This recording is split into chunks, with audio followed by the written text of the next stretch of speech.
Hello, everybody. I just want to make a video. I'm going to be in two or three places, I guess. But I'm going to start out with Psalms 19:14 that says, "Let the words of my mouth and the meditations of my heart be acceptable in thy sight, O Lord, my strength and my redeemer." Uh, the words of my mouth and the meditations of my heart. I know Jesus prayed in the garden. He went off to himself different times because it's so good to be alone with God in your thoughts. Um, this is my office. It's like, to me, it's like my laboratory. I'm in here by myself. I can think. It's hard to meditate, especially in today's day, because people you can be going down the road thinking about God in a car, and you see a billboard with an advertisement, and then your mind will go on that. Uh, you could be sitting reading the Bible, somebody send you an email, you look at it, and next thing you know, your mind's in 20 different places. So we need periods of meditation and to be alone. Uh, Sometimes, a lot of times, most times, God talks to me 2 or 3 or 4 o'clock in the morning because that's the only time He can get me still. And I asked my wife, I said, "Does He not want to talk at 9?" Reckon. But I told the Lord, I said, "Lord, you free to dial me up anytime." I'm gonna read in Mark 15:1 through 5, uh, and that's one of my favorite books. And it says, "And straightway in the morning, the chief priests had a consultation with the elders and scribes and the whole council, and bound Jesus and carried him away and delivered him to Pilate. And Pilate asked him, Art thou the king of the Jews? And he answering said unto him, Thou sayest it. And the chief priests accused him of many things, but he answered nothing." That's so amazing. And Pilate asked him again, saying, Answerest thou not nothing? Answerest thou nothing? Behold, how many things they witness against thee. But Jesus yet answered nothing, so that Pilate marveled. Uh, Titus 3:9 says, "But avoid foolish questions and genealogies and contentions and strivings about the law, for they are unprofitable and vain." Uh, God don't want us to answer silly people. Um, just a no answer is the best answer a whole lot of times. Colossians 2:8 says, "Beware lest any man spoil you through philosophy and vain deceit, after the tradition of men, after the rudiments of the world, and not after Christ." Spoil you. They'll just render you of no effect if you let them. I knew somebody. He went on a hunting trip, and they were of the northern brogue. They spoke different terms than we did, and they had ham and whatever else, country ham. He took a bite of it and he pushed his plate away and he said, "It's ruined." And the waitress said, "Excuse me?" And he said, "It's ruined." And she couldn't get it. So one of the men that was there at the table with him said, "He's saying it's ruined." That's what'll happen to you if you let people take you over with their philosophy. Just don't give them a platform. If you ignore something, it'll go away. I'm going to read in Exodus 14:10 through 13. And Pharaoh drew nigh. Children of Israel lifted up their eyes. And behold, the Egyptians marched after them, and they were sore afraid. I've handled this in another video already. And the children of Israel cried unto the Lord, and they said unto Moses, Because there were no graves in Egypt, hast thou taken us away to die in the wilderness? Wherefore hast thou dealt with us, to carry us forth out of Egypt? Is not this the word that we did tell thee in Egypt, saying, Let us alone, that we may serve the Egyptians? For it had been better for us to serve the Egyptians than we should die in the wilderness. And Moses said unto the people, Fear ye not, stand still and see the salvation of the Lord, which he will show you this today. For the Egyptians which you have seen today, you will see them again no more. Stand still. Psalms 46:10 said, Be still and know that I am God. I will be exalted among the heathen. I will be exalted in the earth. I told you the story about my grandson. I would keep him. He would get his shoes off, and I'd say, Let's put your shoes on before your mother comes and picks you up. But he was wiggling that little foot. I couldn't get them on him, but if I could ever get that foot still, I could easily get those shoes on him. Same way with our minds. We're just a wiggling, and God is trying to get a still mind on us, and we have to get this one still before he can get a new mind on us. I can't sleep if I'm not still and quiet. There's a stillness that lets God work for us. In times of helplessness, we acknowledge that we have done all we know to do. The old people used to say, the old folks used to say, when you can't go forward and you can't go backwards and you can't go to the left and you can't go to the right, just stand still and mark time until God shows you what to do.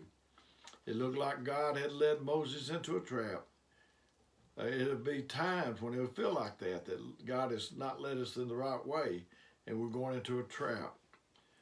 Traps are terrible. Animals will chew their feet off to get out of a trap.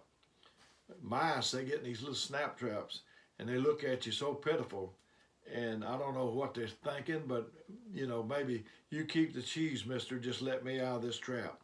He wants the cheese until he gets his leg in there or some part of his body. And that's the way we are with things.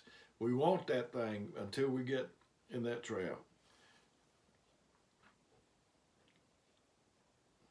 There were mountains on his left and mountains on his right. The Red Sea was before him.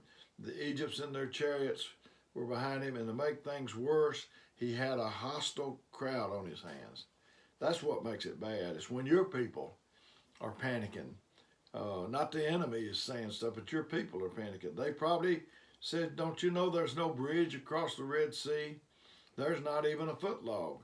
There's no way out. We are trapped. And that's the way it is today. Sometimes we find ourselves in a hostile, restless crowd. They want answers before God has given the answer to us, to me. It's difficult to put in words a divine vision. Not only will God fight your battles for you, he'll give you the spoils of the fight. He said 13 times in the Old Testament books of 1st and 2nd Samuel, they are told to stand still because God works and speaks in stillness. Sometimes you just have to make the best of a bad situation. Stillness is not only a position, but it's also an attitude. What profit is it for a man or woman to be sitting still, but their mind is still racing all over the place? That's the way it is in church sometimes. We might get people still for a little while, but it's hard to get their mind still and focused. Your mind must be still in order to talk to God.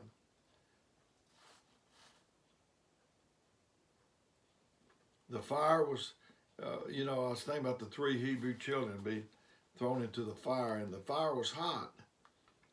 We know that because when they threw them in, the people that threw them in perished when they opened the door.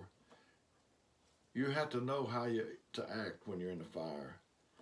A Christian knows how to act when they are in the fire. If you go to work and you're about everything and lose your stillness, then you're not any better than the world.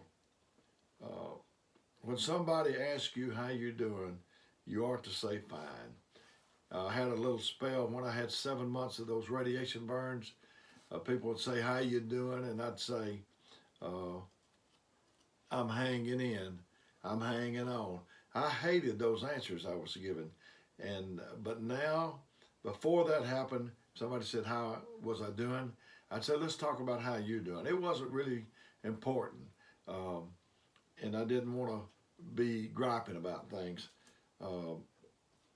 But now I'm back to where I can tell you I'm doing fine. I remember in the Army, I was in a holding company once waiting on orders. And they would come down in a deuce and a half, and they would take us different places. We loaded mattresses. We did this, that, and the other. But this day, they took us out to clear brush. They gave us axe, I don't know what all different kind of equipment to clear that brush out. And we got off the deuce and a half, and there was about 10 of us.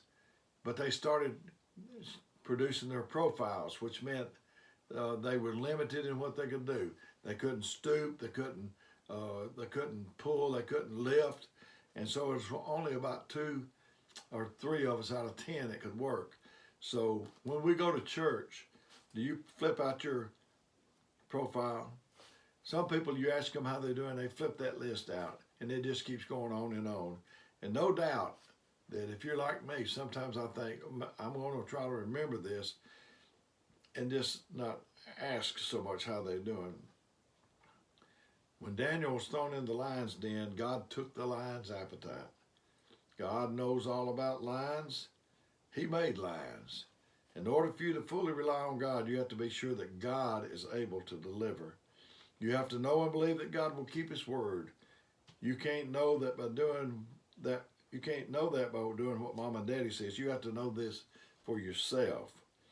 God, I serve, is trustworthy. You can depend on Him. Hallowed be His name. There's nothing against His name. The way you can see if God is trustworthy is you can check His record. He's never lost a battle. When Moses stood still at the Red Sea, that's 1 for God. When Joshua stood still and the Jordan divided, that's 2 for God. When Martha ran out to meet Jesus, when Lazarus died, and Mary waited in the house, knowing everything would be all right. There's power in holding your peace. There's power in being still. I can't come to tell you that there's power in stillness. Some people mistake meekness as weakness, but there was not a meeker man than Moses. Meekness is not weakness. And I aspire to be a meek man because there's strength in it. And he said, if a man's ways please the Lord, he maketh even his enemies to be at peace. I've enjoyed this, just talking this to you today. Hope you're doing good. If you need anything, let me know. Until the next time, may God bless you is my prayer.